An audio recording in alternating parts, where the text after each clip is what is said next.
Pemirsa Intens Investigasi, geger usaha Novi untuk membersihkan namanya dengan tes rambut sepertinya belum membuat seorang pegiat sosial media, Tengku Zanzabela, menilai hal tersebut belum cukup untuk membebaskan Novi dari tudingan publik. Ya, seperti diketahui baru saja usai melakukan tes rambut yang diunggah di laman sosial medianya, yang agaknya merasa tertantang setelah sebelumnya ditantang oleh Tengku Zanzabela. Novi dalam postingannya pula juga seolah bernada menantang dengan menunggu kembali apa tantangan lain yang akan datang kepadanya. Lantas hal apa pula yang membuat Tengku Zanzabela yakin dengan tudingannya? Benarkah ia memiliki bukti terkait tudingan yang dilayangkannya tersebut? Lalu apa pula kata seorang donatur untuk Agus Salim yang menyuarakan rasa kecewanya dengan niat tulus membantu, kini seolah justru terseret dalam kisruh berkepanjangan ini? Apakah solusi damai bisa segera ditemukan? Atau akankah konflik ini terus bergulir? Pemirsa, bersama Intens Investigasi, kami hadirkan kabar terkini, terpercaya dan teraktual. Tetapi sebelumnya jangan lupa untuk like, subscribe, dan juga share channel YouTube ini.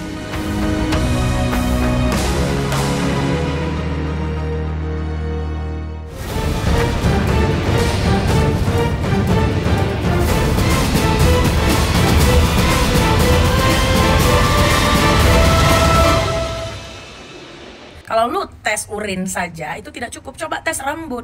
Terus dibilang jangan bawa-bawa masa lalu. Kenapa tidak boleh membawa masa lalu? Dia bergerak di bidang sosial, di bidang kemanusiaan.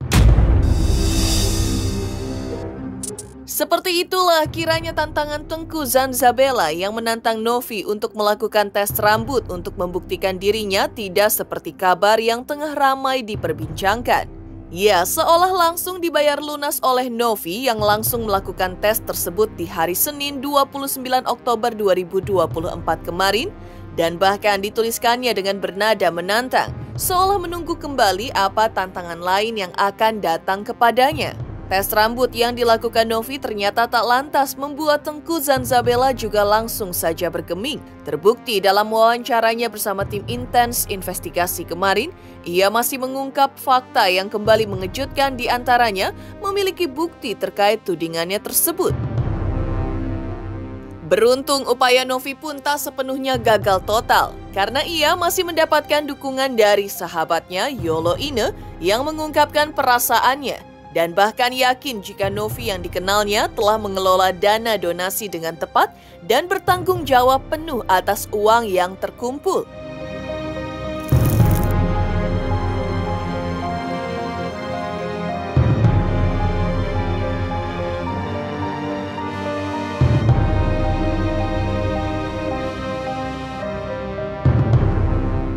Assalamualaikum warahmatullahi wabarakatuh. Sekarang tanggal 29 Oktober 2024.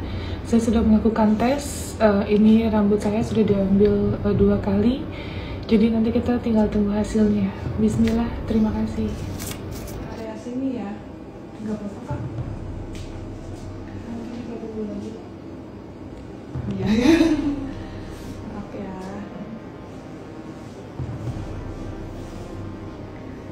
Ini diwarnain semua ya? Iya.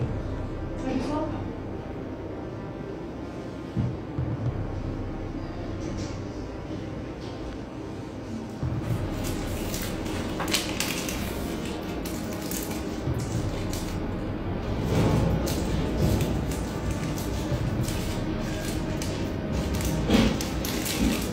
Oke, berarti ini udah ya Kak? Harusnya kalau mau tes rambut itu ada yang mengawal, jadi dia objektif gitu. Nah, mungkin bisa saya, ormas saya, anggota atau pengacara-pengacara lawan yang mengawal kasus ini sehingga ini transparan gitu, Mbak. Harus tes rambut sih, karena kalau urin itu siapapun bisa, itu kita tahu sendiri lah. Itu normal itu, kita tunggu aja 3-1 minggu itu udah aman biasanya. Tapi kalau rambut kan nggak bisa. Kita jangan menipu diri kita pun tahu gaya hidup di sana itu seperti apa. Artinya beberapa kali oknum pilot atau pramugari itu pun sedang menggunakan barang-barang terlarang dalam mereka melakukan tugasnya begitu. Jadi kalau dibilang karena rajin medical check up udah pasti itu enggak kayaknya. Ya pasti kita dapat informasi, diduga Sebenarnya bukan diduga lagi, tapi yang memang kalau saya bilang itu akurat ya A1, karena itu teman-temannya gitu loh. Ya saya juga memegang video yang dikirimkan oleh langsung dari temannya itu, berkegiatan seperti itulah Mbak kira-kira.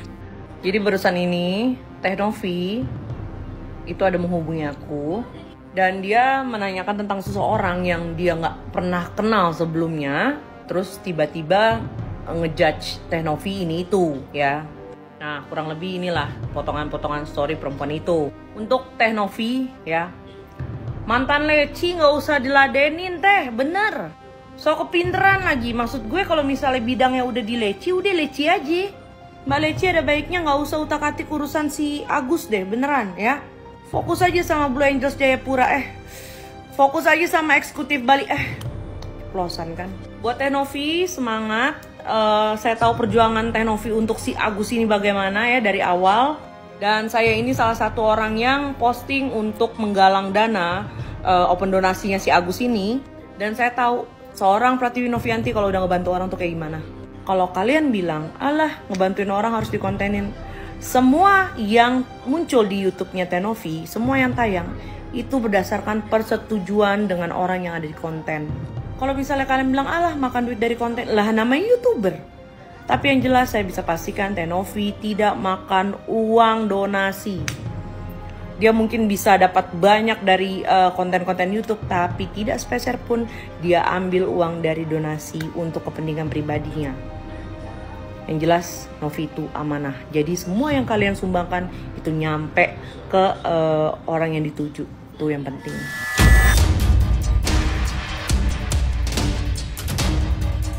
Sementara itu, kisruh uang donasi untuk Agus Salim yang kini kehilangan penglihatannya setelah mengalami dugaan penyiraman air keras, tak dipungkiri memang semakin menyita perhatian publik dan menyebar ke bahkan ranah pribadi Novi maupun Agus sang penerima donasi. Dituturkan oleh salah satu donatur yang sempat menyumbang untuk Agus yang mengutarakan perasaan kecewanya dengan perselisihan yang terjadi. Sang donatur juga menyebutkan sebenarnya ia juga cukup menyayangkan sikap Novi yang seolah terlalu ikut ambil bagian dalam kejadian ini. Menurutnya, Novi seharusnya dapat mempercayakan Agus sambil tetap mengawasi tanpa perlu terlibat terlalu serius dalam polemik ini. Ia juga menambahkan sebagai pemberi donasi, niat cukup tulus dan ikhlas, bahkan apabila Agus perlu menggunakan dana itu tidak hanya untuk pengobatan, tetapi juga untuk bertahan hidup. Apalagi dengan kondisinya sekarang, yaitu kehilangan penglihatan. Tentu berbagai gerak Agus sangatlah terbatas dan membuat Agus sulit untuk bekerja kembali. Sebenarnya sedih ya, sebagai salah satu yang menyumbang ya, sedih sih. Sebenarnya berharap sebenarnya untuk dana itu untuk membantu si Agus, habis itu dipakai juga dipergunakan dengan baik buat keperluannya si Agus. Jadi ya pas tahu ini beritanya jadi simpang siur, jadi ribut-ributan, jadi besar kayak gini, jadi kayak sedih sebenarnya. Terus ya saya sih berharapnya ya dana yang diminta sama yayasannya si Novi katanya mau diambil, mau dikelola sama beliau, menurut aku itu bagus sih sebenarnya. Tapi alangkah baiknya mungkin dana itu kita kasih kepercayaan lah sama Agus untuk dia yang mengelola. Toh juga biaya rumah sakit kan dia bisa mantau dari jauh gitu. Oh ya biaya rumah sakitnya apanya selama itu untuk keperluannya si Agus, menurut aku sih nggak jadi masalah ya. Toh juga kita sebagai donatur, kita yang nyumbang karena kita rasa kasihan supaya bisa ngebantu. Ya saya sih pengennya terserah si Agus mau dipakai buat apa, karena kan matanya disiram, otomatis dia kan nggak bisa kerja, nggak bisa nyari duit lagi. Jadi kalau untuk dipakai buat mungkin makan, keperluannya dia, buat kehidupannya dia, sorry ya, untuk membayar utangnya juga menurut aku nggak apa-apa. Karena dia mau bayar utangnya bagaimana kalau seandainya dia nggak kerja. Jadi menurut aku ya kita ikhlas banget kok. Untuk saya ya, saya sendiri mungkin nyumbangnya nggak banyak kok, cuma menurut aku ya sayang aja hal kayak gini yang seharusnya bisa dia nikmatin, malah jadi ribut kayak gini kan kasihan juga.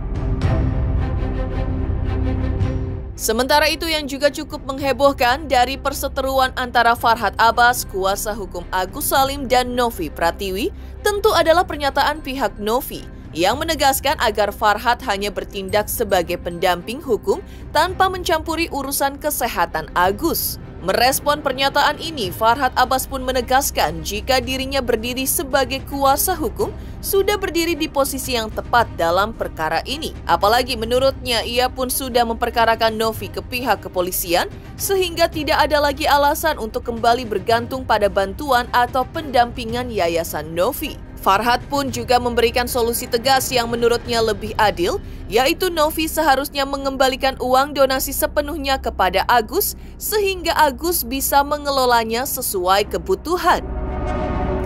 Karena kan namanya orang sakit itu mentalnya pasti lagi turun, habis itu kesehatannya juga lagi turun, dan orang yang ngejaga pun juga kan kita harus jaga mentalnya. Gitu. Istrinya, anak-anaknya, saudaranya, dan ibunya. Jadi tolonglah, karena kan kita tahu ya, netizen kan kadang suka ngegiring-giring atau gimana pun gitu kan, kasihan. Ya, kita aja yang normal aja kadang kita, aduh kasihan banget sih, kita dihujat aja kita stres gitu, apalagi orang yang lagi sakit. Jadi mudah-mudahan masalah ini cepat kelar, nggak ada tuntut-menuntut, semoga berjalan dengan lancar, dan saya ikhlas mau dipakai buat apapun ya kalau untuk saya, walaupun selagi untuk kebutuhan operasional. Ya, selagi itu kebutuhan, it's okay. Ditambahkan kembali oleh sang donatur dalam bincang-bincangnya eksklusif dengan tim Intens Investigasi yang menyebutkan jika kondisi Agus yang semakin terpuruk karena hebohnya donasi ini. Sang donatur juga mengungkapkan keprihatinannya karena melihat bagaimana kasus ini kian melebar dan membuat Agus menjadi sorotan serta sasaran hujatan warganet. Menurutnya, Agus yang kini dalam kondisi sakit harusnya membutuhkan ketenangan dan dukungan agar mentalnya tetap terjaga. Ia juga menyoroti bahwa Agus dan keluarganya yang mengawasi Agus dalam pengobatannya sebaiknya juga dijaga mentalnya agar mampu terus mendampingi Agus menjalani proses pemulihan. Sehingga sang donatur berharap kedua belah pihak dapat menemukan jalan yang damai demi kesehatan dan pemulihan Agus. Karena kan namanya orang sakit itu mentalnya pasti lagi turun, habis itu kesehatannya juga lagi turun, dan orang yang ngejaga pun juga kan kita harus jaga mentalnya. Gitu. Istrinya, anak-anaknya, saudaranya, dan ibunya. Jadi tolonglah, karena kan kita tahu ya, netizen kan kadang suka ngegiring-giring atau gimana pun gitu kan, kasihan. Ya, kita aja yang normal aja kadang kita, aduh kasihan banget sih, kita dihujat aja kita stres gitu, apalagi orang yang lagi sakit. Jadi mudah-mudahan masalah ini cepat kelar, nggak ada tuntut-menuntut, semoga berjalan dengan lancar, dan saya ikhlas mau dipakai buat apapun ya kalau untuk saya, walaupun selagi untuk kebutuhan operasional. Ya, selagi itu kebutuhan, it's okay. Gitu. Sebagai seorang donatur, ia juga menyampaikan bahwa niat awalnya adalah memberikan bantuan demi kesembuhan Agus. Baginya, ketika sumbangan sudah diberikan, uang donasinya juga merupakan urusan antara Agus dengan Tuhan. Sehingga ia pun tidak keberatan jika Agus menggunakan sebagian dana untuk kebutuhan lainnya, termasuk membayar hutang atau memberikan tanda terima kasih kepada saudaranya. Menurutnya itu adalah hal yang wajar, dan ia pun merasa tak perlu memusingkan kemana dana tersebut digunakan. Sebenarnya aku nih nggak berpihak sama siapapun ya. Karena kan ini kan beritanya udah viral banget. Sebenarnya ini berita viral sebelum ke podcast itu ya. Sebenarnya saya pun juga udah tahu gitu. Jadi tapi kita nggak bisa nyumbang karena kan belum ada open donasi pada saat itu. Jadi apa ya, menurut aku uang sumbangan dipermasalahkan sampai ke ranah hukum rasanya nggak etis. Karena si korban nggak minta open donasi. Itu yang pertama ya, itu pertama. Seandainya ada orang yang nyumbang, mau itu berapapun dan digunakan buat apapun, menurut aku sih kan yang nyumbang kan udah ikhlas banget. Ya udah mau dipakai buat apapun terserah. Toh kita nih pahalanya kan sama Tuhan. Ya kan? Dia juga kan dana yang dia pakai kan berhubungan sama dana masyarakat ya, dana orang yang nyumbang kan dia juga berhubungan sama Tuhan. Nah kalau dia misalnya pakai nggak sesuai buat apa, misalnya nih judi online atau enggak yang lain-lain, ya kan urusannya dia sama Tuhan. Tapi kan selama ini kan belum ada ya, kayak gitu, masih buat bayar utang, rasa terima kasih sama saudaranya dia. kayak gitu-gitu menurut aku sih is oke lah. Dia juga belum pernah kok, misalnya dia kan pegawai, mungkin gajinya dia terbatas, dikasih dana segitu kan pasti seneng lah, happy. Dan rezeki itu kan dari Tuhan, bukan dari manusia. Jadi ya manusia mungkin nggak usah pusing juga kayak ya kok duit gue buat ini dia dapatnya 1, sekian M gitu, ya udah itu urusan Tuhan gitu. Karena rezeki orang kan udah ada yang ngatur ya, jadi sayang gitu, karena ini kan bukan kasus penipuan ya sebenarnya, tapi kasus ikhlas dan nggak ikhlas ya gitu. Sementara itu, di balik buka suaranya Tengku Zanzabella dan salah satu donatur, tak dipungkiri memang dalam press conference Novi yang diadakannya kemarin, beberapa praktisi hukum pun berdiri di sisinya, salah satunya adalah praktisi hukum Herwanto. Seperti apa komentar Herwanto? Benarkah ia melihat tidak pentingnya ada perjanjian tertulis mengenai donasi ini? Pemirsa Intens Investigasi, jangan lupa saksikan terus Intens Investigasi setiap hari Senin sampai dengan Jumat, tayang 5 kali sehari dan Sabtu tayang 3 kali sehari, yaitu pada pukul 11 siang, 12 siang, 3 sore, 5 sore, dan 6 sore, tentunya hanya di YouTube channel.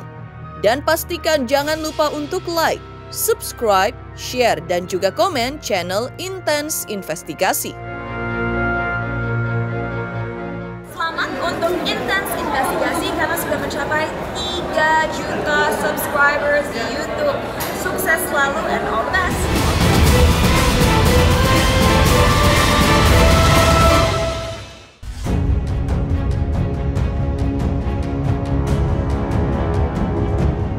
Dalam polemik donasi Agus dan Novi, praktisi hukum Herwanto turut angkat bicara memberikan pandangan tajam yang kini menjadi sorotan.